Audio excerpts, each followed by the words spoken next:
अस्सलाम वालेकुम बच्चों। आज हम एक बहुत ही इंपॉर्टेंट टॉपिक ऑफ इलेक्ट्रोथेरेपी के बारे में पढ़ेंगे, दैट इज़ आइंटोफोरेसिस।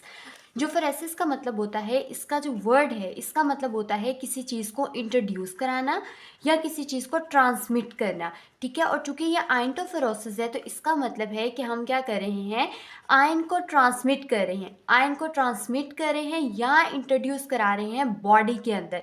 ठीक है, अब वो ट्रांसमिशन किसकी मदद से हो रही है? वो ट्रांसमिशन हम using certain types of current कर रहे हैं। आइंटोफोरोसिस की अगर हम एग्जैक्ट डेफिनेशन देखें तो वो क्या है? Introduction of ion into the patients body through patient skin. Skin के थ्रू हम स्किन के ऊपर कोई भी हमारे पास ऑइंटमेंट या जिसके अंदर हमारे पास वो आयन मौजूद होगा जो हमने इंट्रोड्यूस कराना है, उसको जो है वो हम स्किन के ऊपर प्लेस करेंगे और फिर हम करंट अप्लाई करते हैं और वो जो है वो एडमिनिस्टर हो जाता है बॉडी के अंदर।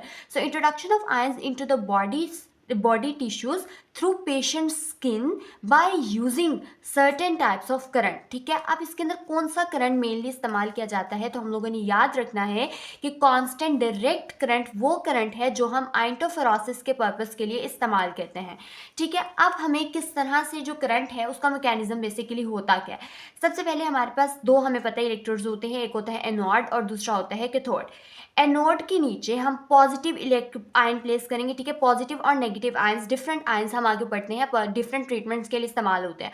तो अगर आप पॉजिटिव आयन इस्तेमाल कर रहे हैं तो आपने उसका ख्याल रखना है कि आप उसको कहाँ प्लेस करेंगे, अंडरनीथ द एनोड, यानी अपने पॉजिटिव इलेक्ट्रोड के नीचे आप पॉजिटिव आयन को प्लेस करेंगे। और if you are using negative ion तो उसको आप कैथोड के नीचे यानी नेगेटिव इलेक्ट्रोड के नीचे जो है वो प्लेस करेंगे। ठीक है, जब आपने आयंस को प्लेस किया तो जो है आपने करंट को जब ऑन किया उसकी वजह से जो है वो आयंस है वो लाइक रिपेल करते हैं, वो एक दूसरे को रिपेल करेंगे और इस तरह से जो हमारे आयंस हैं वो बॉडी के अंदर जो ड्रग मॉलिक्यूल्स हैं या जो आयंस हैं वो बॉडी के अंदर क्या हो जाएंगे, एडमिनिस्टर होना स्टार्ट हो जाएंगे। ठीक है, अब ये जो मेथड है उसके अंदर यहाँ पर हमने ये याद रखना है कि जिस भी इलेक्ट्रोड के नीचे हम अपने आयंस को यानी वो ड्रग जो को वो पर्टिकुलर आयन कंटेन करती है जो कि हम ट्रीटमेंट के लिए इस्तेमाल कर रहे हैं वो प्लेस करते हैं, तो उसको हम कह रहे होते हैं this is the active electrode. ठीक है, उसको हमने क्या कहना है, इस वक्त इस ट्रीटमेंट में हमारा एक्टिव इलेक्ट्रोड वो होगा जिसके नीचे हमारे पास आयन मौजूद होगा। अब इस मेथड के एडवांटेजेस क्या हैं? एक तो ये पेनलेस मेथड है, स्टीराइल है और नॉन इन्वेसिव का मतलब है कि ये आपकी बॉडी कैविटीज़ के साथ इंटरफेयर नहीं करता और ना ही ये किसी किस्म के इन्फेक्शंस जो है वो कॉज करता है। ठीक है, डिसएडवांटेज सबसे बड़ा इसका केमिकल बर्न्स है और केमिकल बर्न्स हम लोग ऑलरेडी पढ़ चुके हैं किसकी वजह से मेनली होते हैं, वो कॉन्स्टेंट डायरेक्ट करंट के इस्तेमाल की वजह से होता है।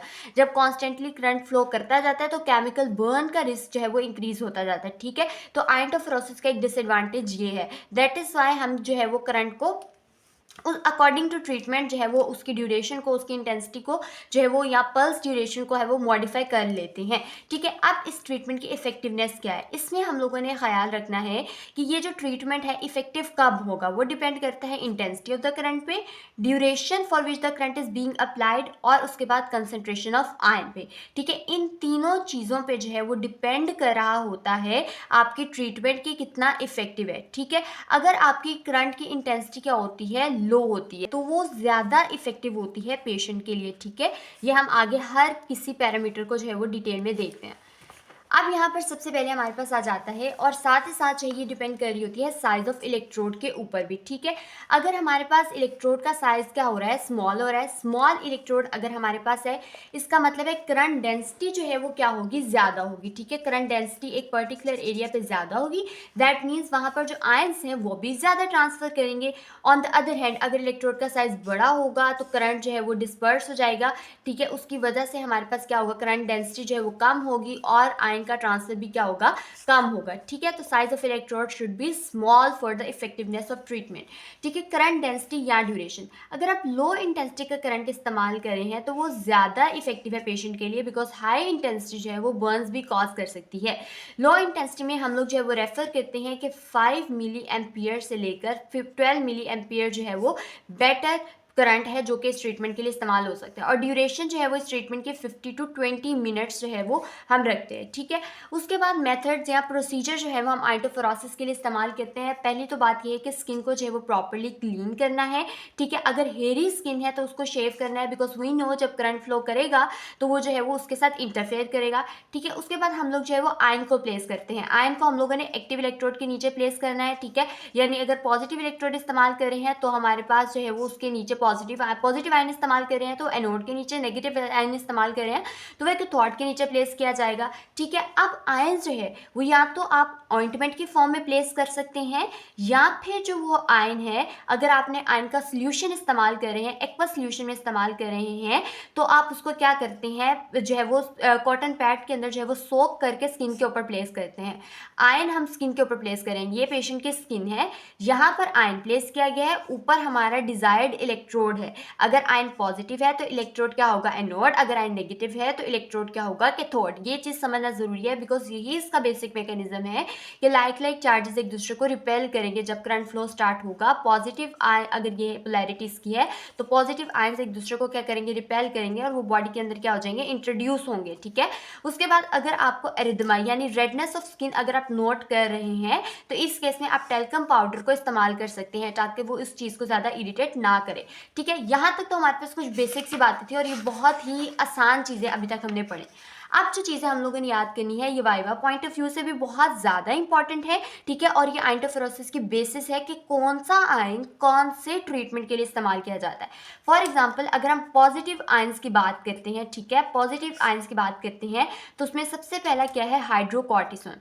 हाइड्रोकॉर्टिसोन चूंकि एक एंटी इन्फ्लेमेटरी एजेंट्स है तो इसको हम लोग जब भी इस्तेमाल करेंगे किसी ऐसी जगह पे इस्तेमाल करेंगे जहां पर जो है वो क्या हुई है, इन्फ्लेमेशन हुई है, यानी इसको हम कैप्सुलाइटिस में इस्तेमाल कर सकते हैं, ठीक है, एडहेसिव कैप्सुलाइटिस में इस्तेमाल कर सकते हैं। इसके अलावा साइनोवाइटिस, ये डिफरेंट कंडीशंस में हम इसको हाइड्रोकोर्टिसोन का इस्तेमाल कर सकते हैं। इसके अलावा calcium chloride, calcium chloride, calcium का हम लोगों को पता है कि ये बोन की स्टिफनेस के साथ रेफर करता है, ये बायोमैकेनिक्स में हमने पढ़ा था। तो कैल्शियम क्लोराइड जो है वो हम लोग ज्वाइंट स्टिफनेस में इस्तेमाल करते हैं, या जो है वो पोस्ट ट्रोमेटिक पेन को कम करने के लिए कैल्शियम क्लोराइड का इस्तेमाल किया जाता है। उसके अलावा जिंक क्लोराइड है, जिंक क्लोराइड एक इफेक्टिव एजेंट, जिंक ऑक्साइड एक इफेक्टिव एजेंट है जो कि हीलिंग पर्पसेस के लिए इस्तेमाल किया जाता है। इसके अलावा मैग्नीशियम है, मैग्नीशियम एक एक्सीलेंट मसल रिलैक्सेंट है, एनाल्जेसिक यानी ये पेन को रिड्यूस करता है। इसके अलावा ये एक वेजोडाइलेटर भी है, ठीक है। उसके अलावा हमारे पास डेक्सोमेथासोन है, ये भी एक एंटी इन्फ्लेमेटरी एजेंट है, ठीक है, जो डिफरेंट मस्कुलर कंडीशन में हम इस्तेमाल करते हैं। उसके बाद हमारे पास आता है नेगेटिव आयंस, ठीक है। नेगेटिव आयंस में कौन कौन से आयंस हमारे पास आते हैं, नंबर 1 इसके अंदर क्या है, आयोडीन। आयोडीन क्या है, एक स्क्लेरोलिटिक एजेंट है। स्क्लेरोलिटिक एजेंट मींस ये जो है वो वेसल्स की मैलफॉर्मेशंस को ट्रीट करने के लिए जो है वो इस्तेमाल करते हैं, ठीक है। उसके बाद ये एडहेरेंट स्कार्स में भी इस्तेमाल हो सकता है और एडहेसिव कैप्सुलाइटिस में भी इस्तेमाल हो सकता है। उसके बाद क्लोराइड, क्लोराइड भी एक इफेक्टिव स्क्लेरोलिटिक एजेंट है, स्कार्स और केलियोइड्स को ट्रीट करने के लिए जो है वो इसको हम इस्तेमाल करते हैं, ठीक है। आपके जब हमारा जो वाउंड होता है उससे, ये अगर वाउंड है तो उससे बड़ा इर्द गिर्द फैल जाता है स्कार, उसको हम कह रहे होते हैं दिस इज केलियोइड, ठीक है। इसकी मैं एक पिक्चर भी अटैच कर लूँगी, वो आप देख सकते हैं, ठीक है।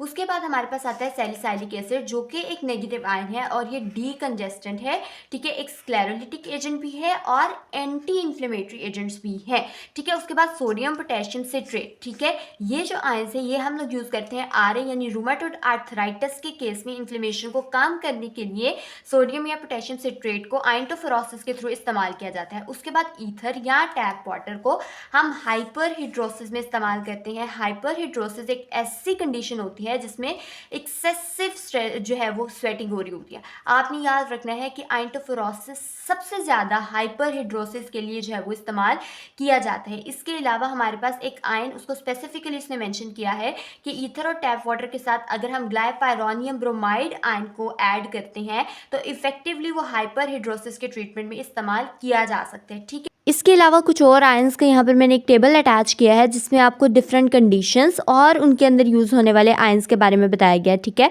वो तो बेसिक्स हैं जो आपको आने चाहिए मेन आयंस, लेकिन ये भी हमने याद करने हैं, ठीक है। फॉर एग्जांपल इन्फ्लेमेशन में हम हाइड्रोकोर्टिसोन या सैलिसाइलेट को इस्तेमाल कर सकते हैं, जैसे कि पहले भी हमने पढ़ा। स्पैज में हम कैल्शियम या मैग्नीशियम को इस्तेमाल कर सकते हैं। इसी तरह डीमा में डिफरेंट आयंस हैं, इनको हमने याद कर लेना है। अब इस मेथड की प्रिकॉशंस क्या होता है कि चूंकि ये हमारे पास एंटी कॉलिनर्जिक इफेक्ट्स रखते हैं, ठीक है, एंटी कॉलिनर्जिक इफेक्ट्स रखते हैं कुछ आयंस, ठीक है, जिसकी वजह से जनरल बॉडी स्वेटिंग की जो है वो क्या हो जाती है, समटाइम्स कुछ पेशेंट्स में रिस्ट्रिक्शंस हो जाती है, ठीक है, यानी बहुत ज़्यादा देर तक स्वेटिंग नहीं होती है। और उसके बाद ड्राइंग ऑफ माउथ भी जो है वो इसके एंटी कॉलिनर्जिक इफेक्ट का क्या होता है, नतीजा होता है। तो बेसिकली आइंटोफेरोसिस एक बहुत छोटा कॉम्प्रिहेंसिव सा टॉपिक हम लोगों ने अपने इन सेमेस्टर्स में पढ़ना है, ठीक है, और ये बहुत ही आसान और बेसिक सी बातें हम लोगों ने इसमें कवर की हैं। Thank you so much.